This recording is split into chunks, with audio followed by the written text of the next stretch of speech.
ময়মনসিংহ নগরের ভাড়া বাসায় যুবক রাজীব আহমেদ রুবেল হত্যার রহস্য উদ্ঘাটন করেছে পুলিশ ব্যুরো অব ইনভেস্টিগেশন, যা বাংলা চলচ্চিত্র মান্নার সিনেমা আম্মাজানের সঙ্গে কিছুটা মিলে যায়, যেখানে মায়ের সঙ্গে শ্লীলতাহানির দায়ে একসময় প্রতিশোধ হিসেবে জড়িতদের একের পর এক শাস্তি দেয়। ওই সিনেমায় দেখানো হয় কারখানার মালিক মোজাম্মেল হোসেনের কাছে ক্ষতিপূরণ চাইতে গিয়ে বাদশা, বিশেষ করে তার মা জাহানারা শ্লীলতাহানির শিকার হন। এরপর একসময় বাদশা অপরাধ জগতে প্রবেশ করেন এবং মায়ের সঙ্গে ঘটে যাওয়া অপরাধে জড়িতদের শাস্তি দিতে শুরু করেন এবং এক পর্যায়ে গলা কেটে খুন করেন। ময়মনসিংহের ঘটনাতেও মায়ের সঙ্গে অন্যায়ের শাস্তি হিসেবে জড়িতকে খুন করেন তারই সন্তান।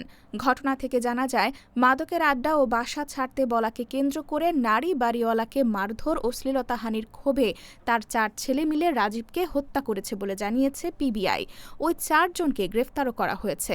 তারা হলেন রহমত, জনি, রকি ও ইমরাজ। সংবাদ সম্মেলনে পিবিআইয়ের পুলিশ সুপার মিজানুর রহমান জানান, প্রায় 1 মাস আগে রুবেল ওই বাসার একটি কক্ষ ভাড়া নেন। তার চলাফেরা ও কর্মকাণ্ড নিয়ে বাড়ির মালিক পারুলের আপত্তি ছিল। অভিযোগ আছে, রুবেল সেখানে বিভিন্ন ব্যক্তিকে নিয়ে আড্ডা দিতেন এবং মাদক সেবন করতেন। এসব কারণে বাড়ির মালিক তাকে পরবর্তী মাস থেকে বাসা ছেড়ে দিতে বলেন, তবে রুবেল জোর করে সেখানে থাকতে চান। গত রবিবার সকালে রুবেল প্রথমে বাড়িওয়ালা ও তার ছেলের কক্ষের দরজায় লাথি মেরে তাদের ঘুম থেকে তোলেন। এ সময় উভয় পক্ষের মধ্যে বাকবিতণ্ডা হয়। এক পর্যায়ে তিনি বাড়ির মালিককে মারধর ও শ্লীলতাহানি করেন।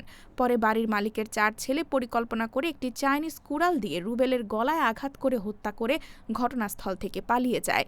পুলিশ সুপার মিজানুর রহমান জানান, মায়ের সঙ্গে দুর্ব্যবহার ও শ্লীলতাহানির ঘটনার জেরে গ্রেফতারকৃত 4 ভাই হত্যাকাণ্ড ঘটিয়েছে বলে স্বীকার করেছেন।